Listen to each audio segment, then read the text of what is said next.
Hello and welcome to the House of Blues, where I talk everything Chelsea and sometimes beyond, and I'm here to focus on the WSL and bring news, reviews and points of view to you, our wonderful Chelsea crew. Each week I'll bring you a few videos on Chelsea's fantastic women's team, including pre-match chat, predictions and match reviews, so be sure to drop a like if you like and sub to the channel if you want to keep in the loop and show your support. Chelsea played their second fixture of the new WSL campaign against the newly promoted Crystal Palace at Selhurst Park. And here is my match review. So we were treated to a fascinating hybrid formation from Sonia and the Blues, which was a 4-1-4-1. Crystal Palace set up with a 5-4-1 to get as many people behind the ball as possible and to try and catch us on the counter-attack. So we kept four at the back with Nuskin just in front to safeguard our defence and advanced Cuthbert to sit in attacking midfield with Wrighton, James and Canarid and Aggie up top as striker. Already we're seeing changes in team selection from Sonia that seem to be tailored to the opposition, as well as showing a willingness to give minutes to every player in our squad, which we love. James and Wrighton were switching from time to time. Usually when James was roaming the field to add that extra body to the midfield, we'd see Guro move to the left. So the start of the match was a touch erratic, with both teams trying to stamp their authority from the offset, but it was Chelsea that organised themselves quickly and started to dominate possession and move the ball around with a bit more rhythm, but Palace kept breaking our flow and muscled themselves into the game in a way that let us know that we weren't going to win this one as easily as we may have thought. After the initial power struggle, we totally took control and it became a Chelsea attack versus a Palace defence drill. Crystal Palace kept us at bay mostly and gave us a few scares on our right as they targeted the space behind Bronze in the same way that Aston Villa did. Every time Bronze advanced and shored up the midfield, I felt some concern, and naturally on losing possession, Palace fired long balls to that side to release Gale, Cato or Stengel. And it was always Millie Bright who was ensuring nothing came of their advances. But Millie doesn't have the pace to catch the quickest of players, but every time she managed to put pressure on the crosser and Bjorn was there to clear the lines where needed. Faster wingers with more accurate crossing will cause us problems there, and it's clear that after 2 games, this is the area that opposition see as our weak spot. Thankfully, we've repelled any attempts so far, but we may not be as lucky if we keep leaving that space open. Every time we attacked Palace, they defended us and they were getting enough counter-attacking opportunities to produce something against the run of play. And it seemed as if we were forcing the game somewhat and rushing to score our first goal, but it just wasn't coming. I was certainly thinking at this point, maybe we've underestimated our opposition. But in true Chelsea style, in the 38th minute, we broke through. Nuskin gained possession and fired a superb long ball out to Canarid, who outpaced the Palace backline and laid a pass back to Aggie, who fired the first one home. Even though we got the first goal, it never felt like this was a match we were going to run away with. And as the first half closed, Palace were really only one decent counter-attack away from levelling in the second half if we didn't make some tactical changes.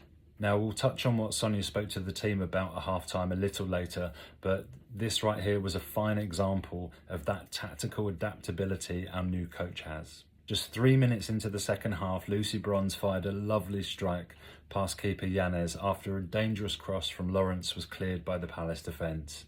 The floodgates were now open. Some lovely footwork and blistering pace from Aggie Beever-Jones left Lily Woodham reeling. Aggie passed to Ramirez, who levelled to James for a nice and easy tap-in, 3-0.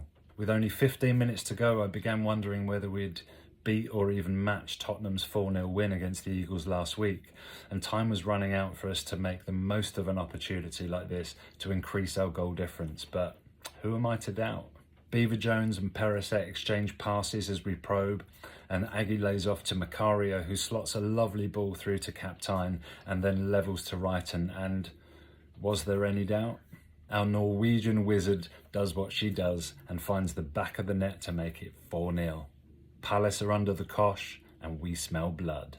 Incredibly, Sonia keeps making substitutes that replace our defensive players for attacking ones, and this is a high-risk strategy, and she's been doing it all half, but it seems to be working. In the 78th minute, Macario fires a pinpoint corner to Bjorn, who taps in our 5th goal. 10 minutes later, we do it again with some lovely footwork from Baltimore, who terrorises 3 Palace defenders before a bit of luck with the ball deflects off Everett into the path of Guro, who fires home our 6th of the night.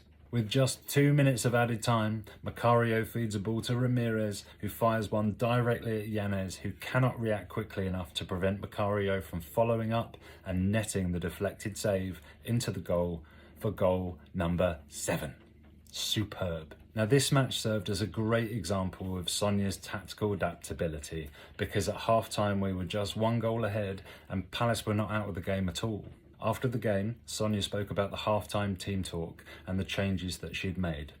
Firstly, it was clear that she'd instructed Bronze to be mindful of the space behind her, so their attempts to escape our pressure by releasing a counter-attack on our right became less of a threat. Secondly, Sonia instructed her team to be more confident and to find the tiny spaces between, because Palace, like Villa, were playing incredibly compact. Bompasta believed that we were trying to force the game and we needed to be patient. On a few occasions you could hear Sonia screaming on the sidelines for us to calm and take our time. She wanted us to play sharp, quick and technical to play against this stubborn low block, and it worked. Overall, this was a very welcome game to watch. Not only because of the emphatic scoreline, but more so because of the difference between halves.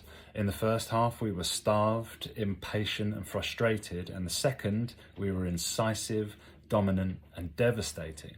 Seeing these sorts of tweaks at half-time is one of the reasons I've been so excited about Bompastor, and this kind of troubleshooting is exactly what I witnessed from her when she was in charge of Lyon. I'm confident that whatever problems we face during the first half will be worked out and countered for the second half by Sonia's excellent tactical IQ. So if we look at the stats, we can see by the momentum graphic that it was practically all us. Doesn't tell the full story, to be honest. They put pressure on us an awful lot, but clearly we had the momentum throughout the majority of the game. We were dominant in possession with 70%, and we had a total of 24 shots to their 5.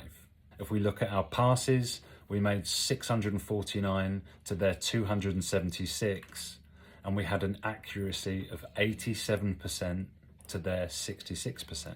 So if we run through player performances, so Baltimore, she impressed in both defensive and attacking duties. Nusken is reliable as ever. Cuthbert was okay and did her job well in a more advanced position. Johannarit and Canarid was her usual dangerous self. James roamed well, and Ramirez was constantly asking questions of their defence and keeping them honest.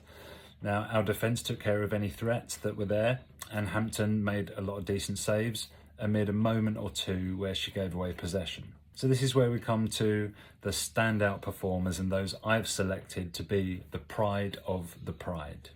So the first player I've selected for the pride of the pride shouldn't be any surprise at all. She was player of the match, and that is the magnificent Guro Reiten. The reason I've selected Guro Reiten this week, which should be obvious, she scored 2 excellent goals. She's adapted to that cam role so fantastically. Considering last week we had some issues, she was one of the lesser performers last week, still put in a great effort, but you can see in this fixture she really feels at home in that cam position, and it gives her the opportunity to be much more instrumental, get more assists, more goals. I love it. Guro is the embodiment of what it means to be a Blue. When you see her pre-game, during game, post-game, just look at Guro's celebrations. No one roars like Guro roars. She has a constant, relentless desire to win, and you can see how that is infectious throughout the squad as well. My second selection for the pride of the pride is Aggie Beever-Jones. So Aggie Beever-Jones has an incredible attacking hunger. She's always looking for a way to break through. She's always on the front foot, incredibly skillful, very hard to track and mark. She's unselfish, and also she can bang one in when needed. So I've selected Aggie Beever-Jones for her natural attacking hunger. So Aggie is every bit as devastating in the centre as she is on the right wing, and we saw that when Canarid was substituted for Ramirez, and Ramirez took the central spot and Aggie moved over to the right wing, and her attacking productivity just did not change. The third reason I've selected Aggie Beever-Jones for this week's Pride of the Pride is her efficiency in front of goal. She has an incredible record and she scores a goal every 62 minutes. Wow. My third selection for Pride of the Pride this week goes to our fantastic coach, Sonia Bonpastor. As I've mentioned many times, and you will hear this from me for a long time, Sonia's tactical adaptability is one of the things that makes her the most appealing manager currently in the WSL. Second reason I've selected Sonia for Pride of the Pride this week is her bravery, making that many attacking changes in the second half of the game to really put the pressure on. And she recognised the occasion and what it was, but she also has faith in her entire squad, attacking or defence, that they can go on and do the job that's required of them. And the third reason for Sonia is her ruthlessness. Sonia understands what is required to win this title. And honestly, she truly saw that this was an opportunity for us to get those numbers up, because she knows what it means come the end of the season, and it definitely sends a statement to the rest of the league. So who have we got next? We have got Real Madrid in the Champions League. The game is at Stamford Bridge on Tuesday the 8th of October at 8 p.m. It's being shown on DAZN Sports, most likely on YouTube, I would imagine, on their account. So you absolutely have to tune in for that one. We need a killer start to the Champions League campaign. Very important we bag 3 points in our group straight away. We have a tough group. It's going to be a tough contest, but we have an incredible team, an incredible manager, and we have a superb fan base. We're going to make it very tough for Real Madrid when they come to Stamford Bridge, and it's very important that we start the campaign with a win, with those points, and yet again we have to make a statement to the rest of those teams in the competition that this year is our year. Thank you for watching my video. I hope you've enjoyed it and I hope you come back for more.